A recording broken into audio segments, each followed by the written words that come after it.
Hello friends, welcome to my channel nursing current and practical. आज का हमारा topic है मोंटो टेस्ट। मोंटो टेस्ट में भी हम प्रोसीजर, आफ्टर केयर और कुछ इंपॉर्टेंट बातें रिगार्डिंग मोंटोज़ के बारे में पढ़ेंगे। वीडियो स्टार्ट करने से पहले it's my request, please like and subscribe the channel. जो पहले भी हमने एक वीडियो बनाया था अबाउट मोंटो, उसमें सिर्फ मोंटो टेस्ट क्या होता है और लेटेंट टीबी के बारे में डिस्कस किया था। आज की वीडियो में हम प्रोसीजर और जो इससे रिलेटेड इंपॉर्टेंट थिंग्स है उनके बारे में पढ़ेंगे। First is procedure. A small amount of purified protein taken from dead bacteria. Dead bacteria से प्रोटीन बनाया जाता है जिसको प्योरीफाइड प्रोटीन डेरिवेटिव्स बोलते हैं, पीपीडी। वो इंजेक्ट किया जाता है आउटर लेयर और upper most layer of the four arm. Only four arm में ही इसको इंजेक्ट किया जाता है। Left four arm is the best. ज़्यादातर लेफ़्ट फोर आर्म में करते हैं, लेकिन अगर उसमें कोई प्रॉब्लम है, नहीं लगा पा रहे हैं तो राइट में भी लगा सकते हैं, लेकिन फोर आर्म पे ही लगाते हैं। This is a standard. और ऑल जैसे कि इंटरडर्मल इंजेक्शन जिस तरीके से हम लगाते हैं वैसे ही लगाना है। Style disposable needle and syringe use करना है। 15 डिग्री का इसमें डिफरेंस होता है स्किन और नीडल के बीच में, just like intradermal injection. And injection लगाने के बाद a small blister will appear at the side. ऐसे एक, जैसा कि इमेज में दिख रहा है, एक स्मॉल ब्लिस्टर वहाँ पे आ जाता है। Small blister will appear which disappear within 20 minute, जो 20 मिनट में डिसअपियर भी हो जाता है। There may be a small amount of blood at the needle. जब नीडल बाहर निकालते हैं तो छोटा सा ब्लड भी ऊज आउट हो सकता है, दैट्स अ नॉर्मल थिंग। लेकिन पेशेंट को लगता है कि something is went wrong, blood आ गया और ये जैसा फूल गया है, this is not normal, but उसको पहले से ही काउंसिल कर देना है कि this is a normal procedure. A small and after Mantoux उसको counsel. These are the important point जो मोंटो लगाने से पहले पूछना है पेशेंट से। What are they are? Have ever been treated for TB. कभी टीबी का कोई ट्रीटमेंट तो नहीं हुआ है, क्योंकि अगर हुआ है तो it can be positive.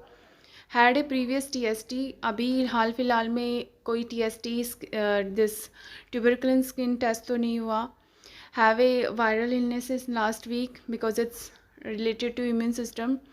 Hand illness that affect your immune system. अगर इम्यून सिस्टम से रिलेटेड कोई प्रॉब्लम है तो मोंटो टेस्ट फॉल्स नेगेटिव आ सकता है, क्योंकि मोंटो टेस्ट क्या होता है, ये जो हमने डेड बैक्टीरिया का उसमें पीपीडी डाला है, प्रोटीन डेरिवेटिव डाला है, वो इम्यून सिस्टम को एक्टिवेट करेगा और जो हमारा मेमोरी सेल, जो एंटीबॉडीज़ होते हैं, वो रिएक्ट करेंगी और वहाँ पे छोटा सा लंप बन जाएगा।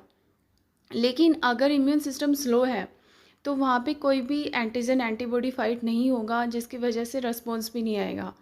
तो इसलिए immune system related problem patient से ज़रूर पूछना है। And any medicine such as steroid, because steroid press the immune system it, and any vaccination which is related to the treatment और एनी अदर ट्रीटमेंट। ये कुछ इंपॉर्टेंट पॉइंट है जो Mantoux लगाने से पहले पेशेंट से पूछना है। मोंटो लगाने के बाद भी कुछ इंपॉर्टेंट पॉइंट है जो पेशेंट को बताना है। What they are? First is do not scratch और rub the injection site.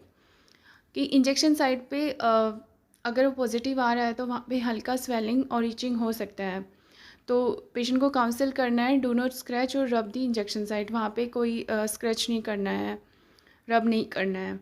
Leave the area open, do not cover with any dressing cream and ointment. Positive आ रहा होता है तो वहाँ पे रेडनेस भी बढ़ जाती है, स्वेलिंग आ जाती है, तो पेशेंट कई बार क्रीम लगा लेते हैं, ड्रेसिंग करवा लेते हैं। तो उनको पहले से बताना है कि just open the area, don't cover any dressing और cream. Third is if blister develop and it cause discomfort, apply a cool compress to the area. अगर बहुत ही ज़्यादा डिस्कम्फर्ट हो रहा है और ब्लिस्टर बढ़ गया है तो वहाँ पे कूल कंप्रेस करने का अलाउ कर सकते हैं। Next is continue your normal activity after having the tuberculin skin test including showering, swimming and sports. Yes, normal activity patient continue कर सकता है, just like showering, swimming and sports.